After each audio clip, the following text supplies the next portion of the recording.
এবার আসি replica set. A replica set is a Kubernetes controller that ensures a specific number of pod replica running any given item. It's part of Kubernetes on core workload resource and designed to maintain a stable set of replica pod, typically the stateless service. এই replica set বলতে আসলে আপনার যে পড আছে বা যে deployment দিচ্ছেন যে অ্যাপ্লিকেশন সেই পডের কয়টা রেপ্লিকা থাকবে, রেপ্লিকা সেটের মিনিং হলো এটা দিয়ে আসলে আমরা কি করি। desired state. The replication set define desired state specifying number of replica that should be running. অর্থাৎ আপনার এই অ্যাপ্লিকেশনটা কয়টা রেপ্লিকা রান হবে এটা আমরা আসলে রেপ্লিকা সেটাই বলি। সিলেক্টর যেটা আমি এই যে ইয়েতে বলেছিলাম মনে হয় পডে বা নেম স্পেসে।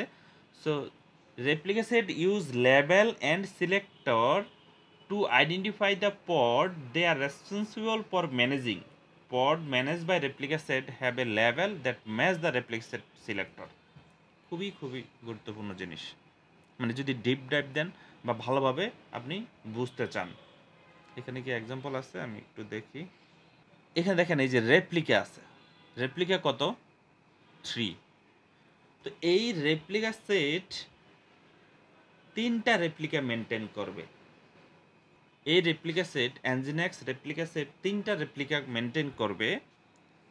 কুবারনেটিসের যে কন্ট্রোলার আছে সে সব সময় ওয়াচ করবে আমার এনজিনেক্স রেপ্লিকা সেট নামে যে রেপ্লিকা সেটটা আছে তার পডের 3টা রেপ্লিকা থাকার কথা, সে অলওয়েজ ওয়াচ করবে।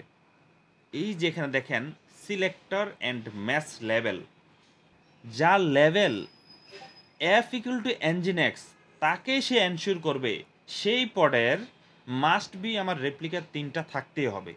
ডিলিট করার সাথে সাথে সে আরেকটা ক্রিয়েট করে ফেলবে। আপনি একটা পড ডিলিট করবেন, সে আরেকটা ক্রিয়েট করে ফেলবে, কারণ তাকে আমি ইনস্ট্রাকশন দেখছি তোমার রেপ্লিকা মাস্ট 3টা থাকবে।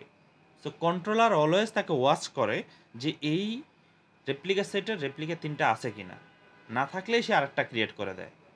আপনি যতবারই ডিলিট করবেন সে অতবারই সে 3টেই রাখবে।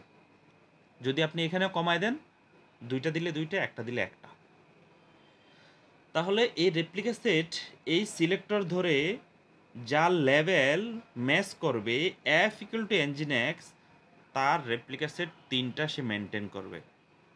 পরে আমরা একটা লেভেল দিয়ে দিছি, দেখেন এফ ইকুয়াল টু এনজিনেক্স, এই হলো লেভেল অ্যান্ড সিলেক্টর। এখানে আমি লেভেল দিলাম যে এফ ইকুয়াল টু এনজিনেক্স, আমার এই পডের লেভেল হলো F equal to nginx. Replica সেটা আমি সিলেক্টর ইউজ করছি, সিলেক্টর ইউজ করে বলে দিছি যার ম্যাচ লেভেল, যার level F equal to nginx হবে তাকে তুমি 3টা রেপ্লিকা করো।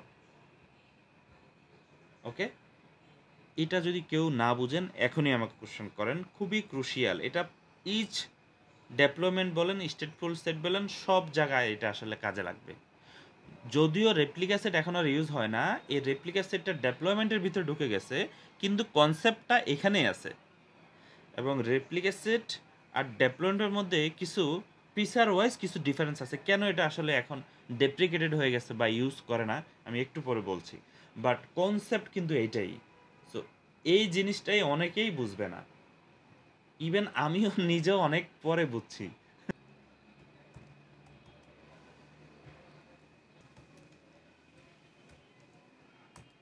ওকে, হ্যাঁ, তো এবার যদি আমরা দেখি কে গেট পড। ওকে, দেখেন এখানে এনজিনেক্সের একটা রেপ্লিকা সেট দিছি, তার শুধু নামটা সে ঠিক রাখছে, তারপরে কিন্তু সে র্যান্ডম একটা নাম্বার মিক্স করে দিছে। ওকে, সো এখন দেখেন আমি এখানে রেপ্লিকা সেট কটা দিছি 3টা।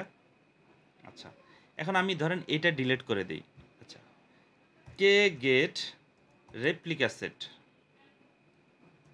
রেপ্লিকা সেট, এখানে একটা replica set. So K get replica set, দেখেন একটা রেপ্লিকা সেট আছে ডিজায়ার 3, কারেন্ট 3, রেডি 3, 44 সেকেন্ড আগে এটা তৈরি হলো।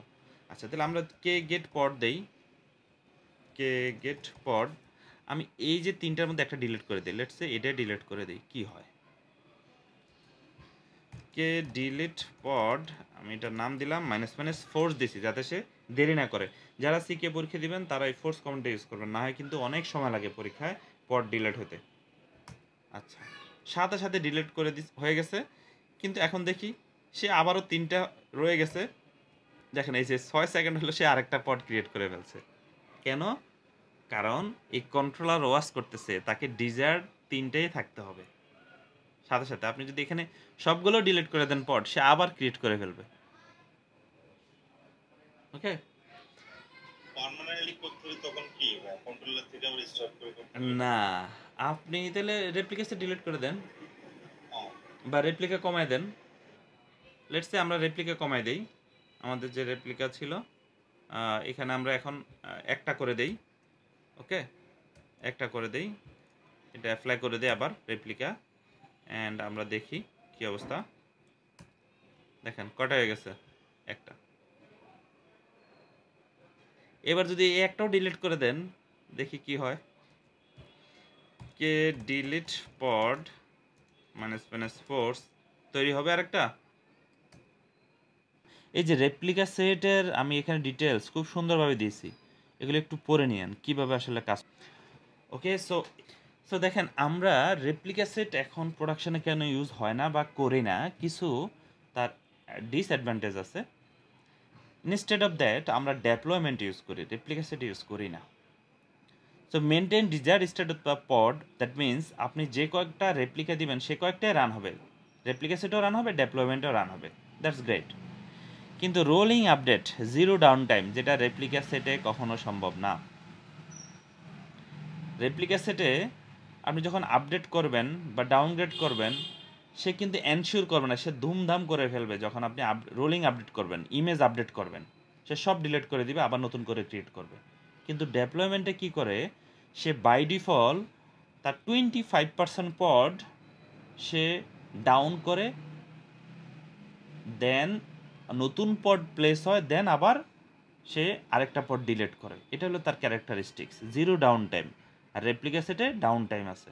এই জন্য আসলে আমরা মডার্ন অ্যাপ্লিকেশন তো আসলে ডাউন টাইম কুবারনেটিসের জন্য মানে আসলে প্র্যাকটিস উচিত না। দ্যাটস ওয়াই সবাই ডেপ্লয়মেন্ট ইউজ করে।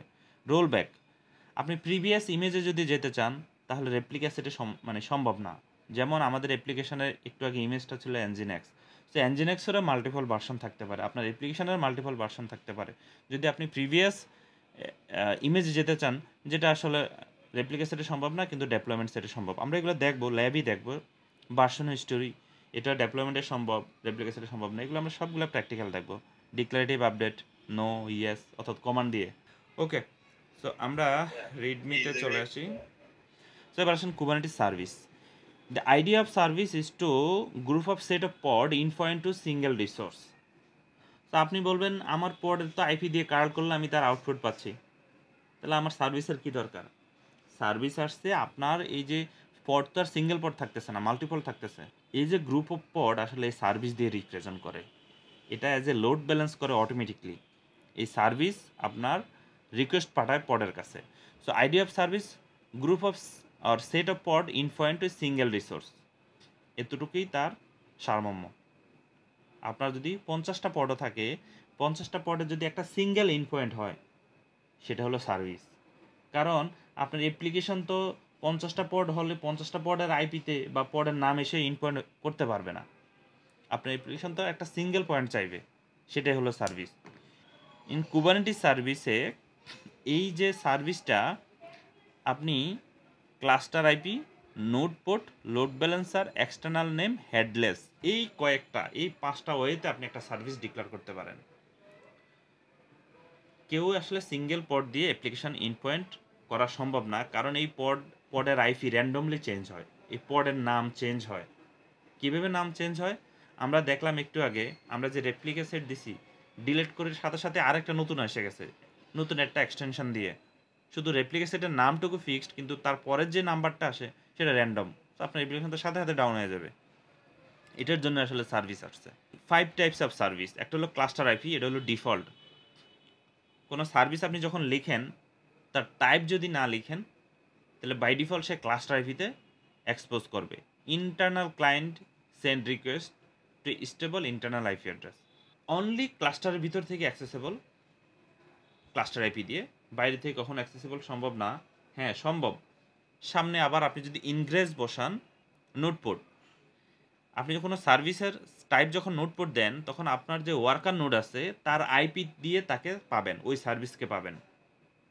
লোড ব্যালেন্সার এক্সটার্নাল একটা আইপি অ্যাড্রেস আপনার এই সার্ভিসে চলে আসবে, যেটা আসলে যদি পাবলিক কোনো ক্লাউডে দেন তাহলে একটা নতুন লোড ব্যালেন্সার ক্রিয়েট হবে। আর আমরা যখন লোকালি করব তখন আমরা মেটাল এলবি দিয়ে দেখব, আমরা একটা আইপি রেঞ্জ দিব, সেই আইপি দিয়ে পাবেন যেটা ক্লাস্টারের বাইরে থেকে অ্যাক্সেসেবল। তার মানে যদি টাইপ ক্লাস্টার আইপি দেই, ক্লাস্টারের বাইরে থেকে অ্যাক্সেসেবল না ডিরেক্টলি সেই সার্ভিসকে, সেই সার্ভিস যদি নোড পোর্ট দেই তাহলে বাইরে থেকে অ্যাক্সেসেবল, যদি আপনার নোড পোর্ট অ্যাক্সেসেবল হয়, নোডের আইপি অ্যাক্সেসেবল হয়। লোড ব্যালেন্সার হলে অ্যাক্সেসেবল কারণ it's public already. External name, internal client use DNS name service for external names, এটা আমি আসলে কখনো ইউজ করি নাই, আমি এটা নট এক্সপার্ট অফ দিস, আপনি একটু গুগলিং করে নিন বা দেখে নিন। হেডলেস, হ্যাঁ এটা ইউজ করছি। You can use headless service when you want to pod grouping but don't need to stable IP address. যদি হেডলেস করে দেন তাহলে আসলে স্টেটফুল সেটা আমরা হেডলেস করে দেই, তখন ওই নাম চেঞ্জ হয় না।